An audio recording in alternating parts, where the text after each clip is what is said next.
Hey everyone, Duke Nougat 3D here with some extra volts from my collection, and what the hell do we have here?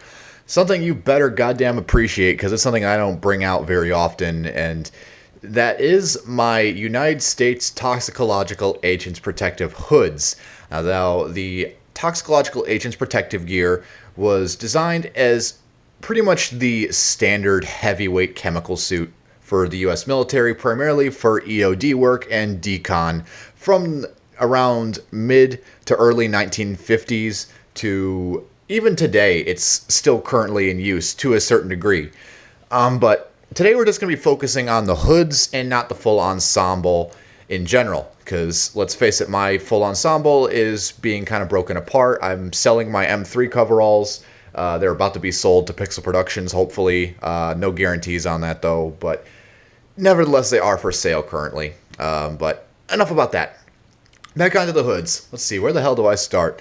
There were several different Toxicological Agents Protective hoods designed for various masks of the US military. The main three are the M3, M3A1, and the HGU 65P, being the special snowflake of the series. There were prototype ones for the XM29 and XM30 masks, which I do not know their designations, and there is a prototype Toxicological Agents Protective hood for the XM40, the Scott Aviation XM40, known as the XM3A1, and that is currently in possession of a fellow named Raptor, who's one of the main admins of the Gas Mask Discord. I recommend you check out the Gas Mask Discord if you're a collector. Tons of fun shit happens there, lots of volts to be had, and all that good shit. Anyways, getting back to tap hoods. So, first one I'm going to start with is the one in the center here. This is the ABC M4, and technically this is a Toxicological Agents Protective hood, but it wasn't always used as such. It was designed mostly for use with the M1 and M2 aprons. It is not very much like most tap hoods because it is made of a very thin butyl rubber-coated canvas material. It is very flimsy. In fact, mine's quite damaged. The retaining patches for the filter sleeve have actually torn off, and I've prior repaired them, but the glue is wearing off, and it is quite fragile.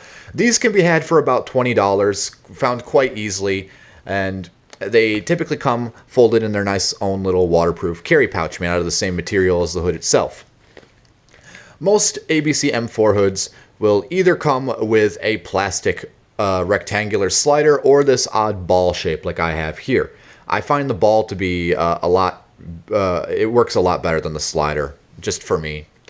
Unfortunately, I don't have another M9 to display this one on, so I have my Swedish Skids Mask M51, which I'll probably do a review on pretty soon sometime in the future.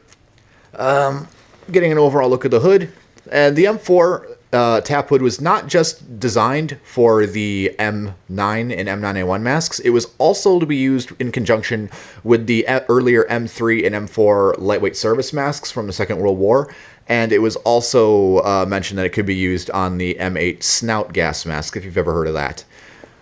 There really isn't too much of this hood. Very basic design that really didn't need much improvement at all, as Chris Carey put it in his book.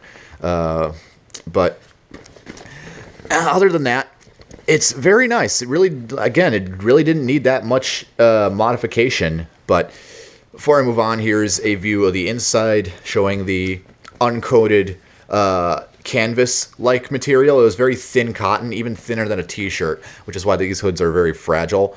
There is a rarer variant, which I presume is an earlier one made out of a tan canvas, but most of the ones you'll see are green like this.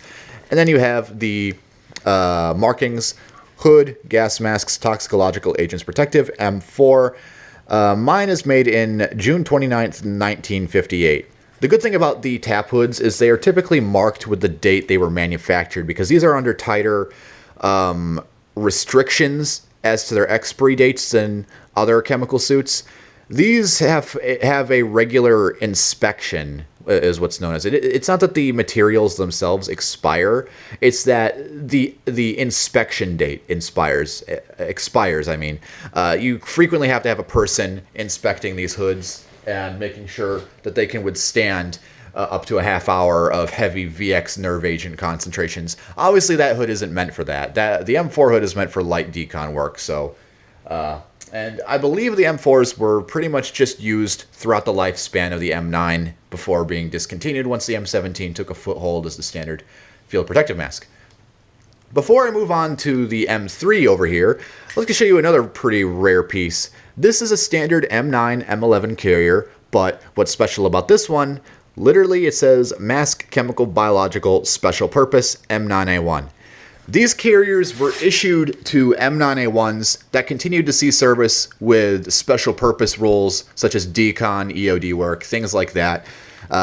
This is essentially a TAP carrier. It is no different, keep in mind, than a normal M9. It is made of, these are typically made of a darker olive drab, but structurally, they're not that much different than a standard M9 carrier. They're just a bit darker and the materials are slightly different, but barely at all. And of course, the telltale markings. These are quite rare on the surplus market. You don't see these too often, and my surplus store had a shit ton of them. I'm not sure if they still have any more, but yeah, they had quite a few of these for a while, and I managed to pick one up because most of my tap gear actually comes from my surplus store. The only pieces of tap gear that I didn't get were basically my M40 SP and HGU hoods, and also the M4 hood as well. Moving on to the M3. It is the same basic design as the M4, however, it is made of a much thicker, much more durable, butyl-coated nylon. It has these loops on the top here for attaching the cooling hood, which is a fabric hood meant to be soaked with water so that as the water evaporated, it created a cooling effect which prevented overheating. And the TAP suit had its own cooling suit as well, which I never managed to pick up. There are M4 hoods with underarm straps, but for the most part, the M3 here had the underarm straps, which were made out of the same material as the hood itself. The hood is double skirted, as with most TAP hoods, and here you can see that rectangular plastic slider I was talking about earlier. I'll get a close-up of that.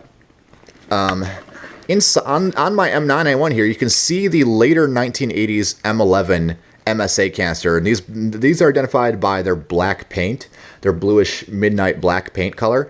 And again, these were produced primarily in the 1980s onwards for the toxicological agents protective setups. And these are also quite uncommon to find, so if you do have a chance to pick one of these up, I'd say go for it. Move on to the markings of this hood. If I can find them here. Ah, yes, here we are. Hood, Toxicological, Agents Protective, M3, Friedrichs Rubber Company Division, Interstate Manufacturing Company, Incorporated. And I believe there's a date somewhere around here. I could be wrong. Actually, no, this one does not have a date on it, but it does have a contract number of 1977, I assume that is. And then there is a couple stamps here and there. Like there's a little eagle stamp right there, if the camera can see that. And really, nothing else to it. The interior is pretty plain and simple.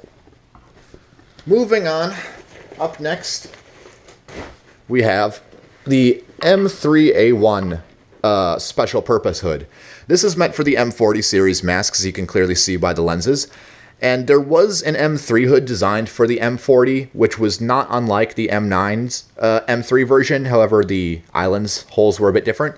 But this is probably the most common heavy-duty tap hood you'll see on the market, other than the M3s and M4s.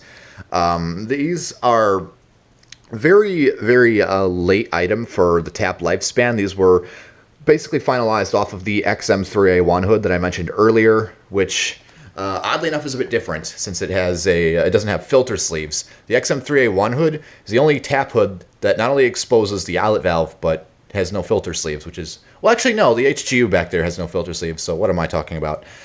Pretty much the same deal as the M3 tap hood, except it is made a little bit more crudely. The material is slightly different colored, and it also has a plastic slider type drawstring instead of a rectangular one.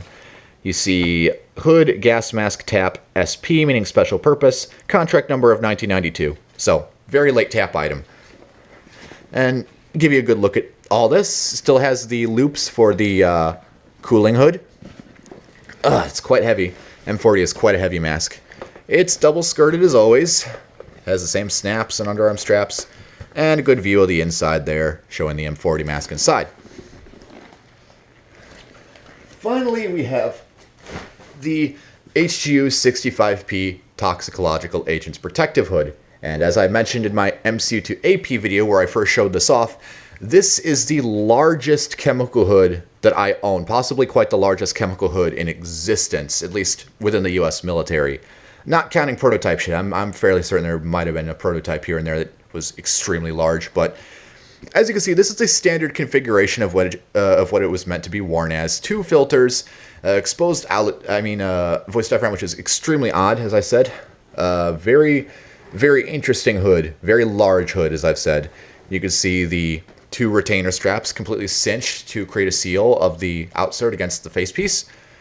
And just for the heck of it, here are the markings again: hood, gas mask, toxicological agents protective, HGU 65P. And again, a contract of, I believe, 1989. These are the rarest tap hoods of all, not counting prototype shit. These, as I said before, you pretty much just have to get in contact with another collector in order to get your hands on one of these. These are just so undoubtedly rare that I sometimes can't believe I own one. But I hope you got a good look at all this tap shit. I hope you learned a thing or two, and I hope you enjoyed. I'm Duke Nougat 3D. Be sure to leave any questions or comments relating to these hoods down in the comment section below, and I'll reply to it as soon as I can. And I will see you all later.